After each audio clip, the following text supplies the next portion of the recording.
American West, a land divided by awesome canyons, bleak mesas, shimmering in the dawn. By the 1800s, much of it was one enormous ranch. As the refinements of civilization pushed further across this frontier, a whole lifestyle was changed and lost forever.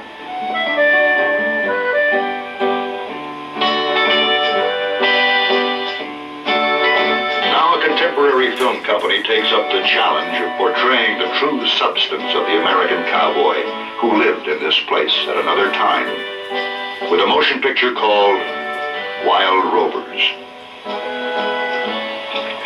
The Montana area in Arizona at the time of 1893 was quite open and remote. One might go for miles without running into another human being. I should imagine that this man was part of that kind of area. He would represent what the cowboy was at that time. Actor William Holden is talking about the real men of the range, the rarely picturesque, usually shabby, loyal, hard-riding, tireless, and fearless cowboys.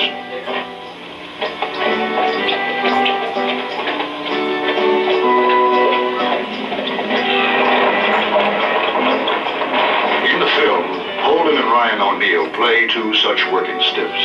They get up each morning and do the job for about $15 a month. The older cowboy has done this for 35 years and realizes he has no money and works for someone else. The younger man is spirited, inventive, and does not want to wait for 35 years. How old are you? I'll be 46 in July. I'll be 50 in July. Why? Well, in another 25 years, I'm gonna be just like you. Well, what's wrong with that? Well, I'd rather be rich. I'd rather have that ranch and all them pretty girls now than bust my butt, break my bones, punching cows for the next 25 years. You got a point. Well, then let's you and me ride into town tonight and rob us that bank. Blake Edwards is the director of the film. He originally planned to film this sequence on dry ground, but saw how the beauty of shooting in the snow would enhance the picture.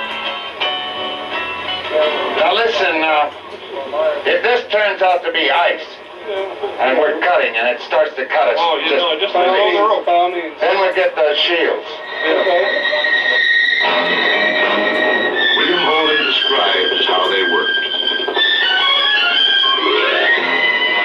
We roped this horse in a pack of wild horses, and we both got a rope around her neck.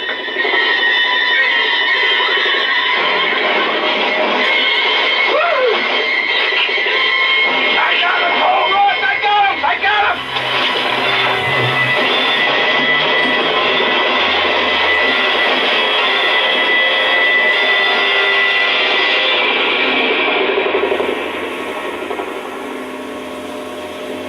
To get a different point of view of the cowboys and the horse, one of the crew mounts up with a handheld camera. A bond of mutual respect builds between the two actors as they work together in the film.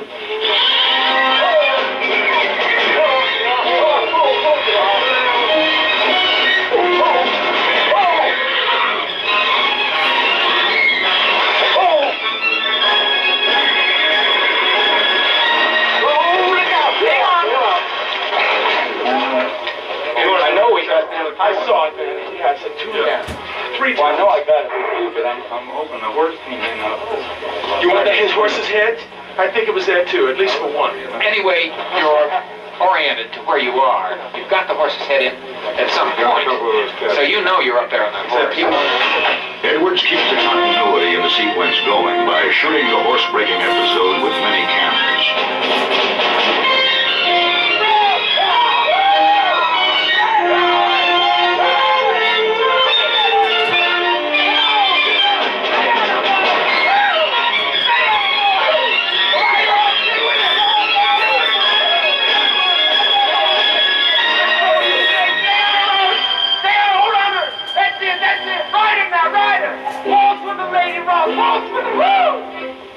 By slowing it down, the director can almost create a ballet out of the movements, with the snow fanning out like a spray of jewels.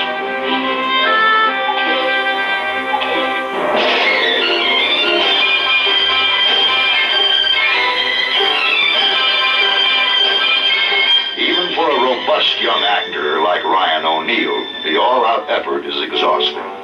The company uses a whole western town to film a different mood in the production. The cowboy out of his natural element on the range. 6 days a week he did his chores. One night he'd come into town to raise a little fuss and let off some steam. Ross, the man here, he wants to talk to you.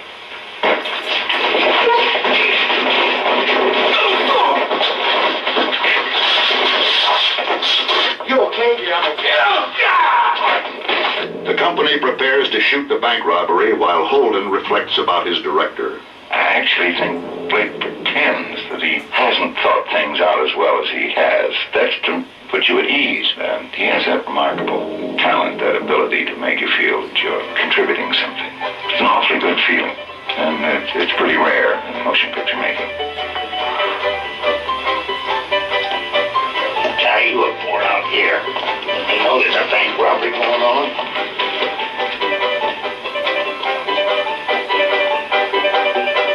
Hey, Luann, you gonna play or not? What? You gonna play stud? Sure, go ahead and deal. I'll be right there. Joe, open up. It's open. We're going to the sheriff, and then you're going to convince your partner to release my family. You should listen to Frank. He said that if I left you alone for more than a few seconds, you'd try to do something foolish. I don't care what kind of a man he is. He's not going to hurt a little baby. You're probably right, Joe. But he'll kill your wife without even batting an eye. In setting up a poker game in the saloon, Edwards will attempt to show the vitality and virility of that time. The young cowhand in the scene with Ryan O'Neal is not a gunfighter, but one who uses his natural instincts in a violent way. In Blake Edwards' script, this scene is a turning point. They walk through the rehearsal. Then the director is ready.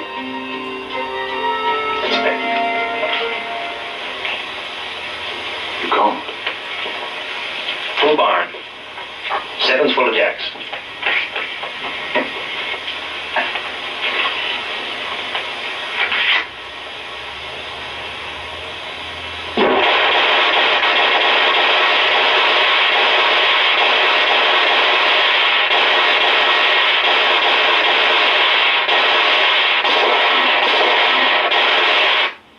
No hard barn hand ever done anything like this before.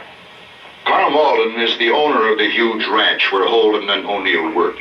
They've robbed his payroll and he sends his 2 sons to get them.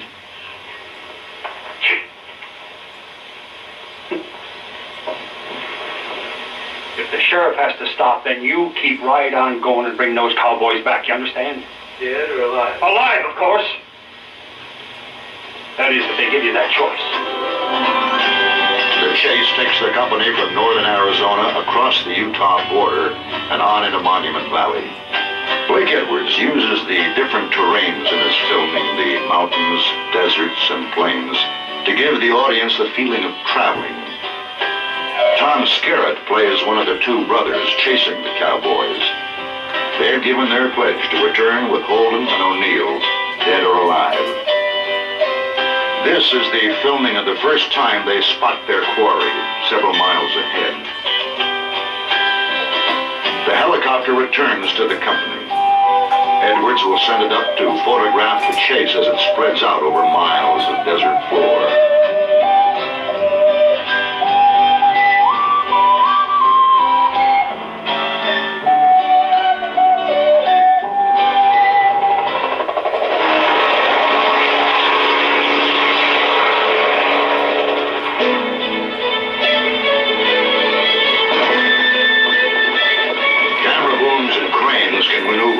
Kind of terrain for just so far, but the chopper can go anywhere.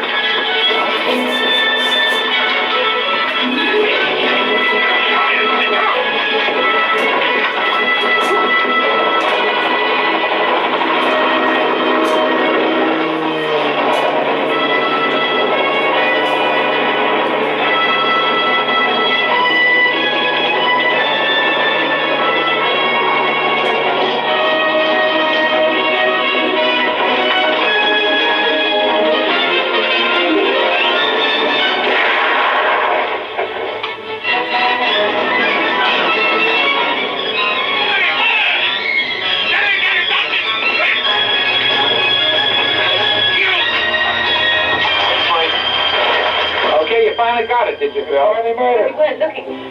Overflight once again. Oh, Butterfingers. One day, a visitor comes to the location.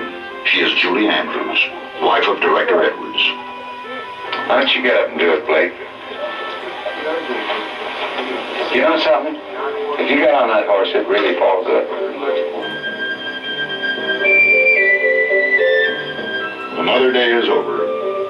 There will be more weeks of shooting in places like Monument Valley, Kayenta, and Moab, filming this story of the West and of the men whose dreams faded with it. Yeah, because it don't seem real. Oh, sure don't. You know, something like that happens. Something that a man's got no control over. Something that he'll never understand, no matter what way he looks at it. It's just like a really bad, crazy dream. Yeah. You know, the thing that scares a man the most is to find out and discover just how uncertain life really is. That uncertainty in the lives and the world of these men, in this barren and simple country, is the point of this new film. They call it Wild Rose.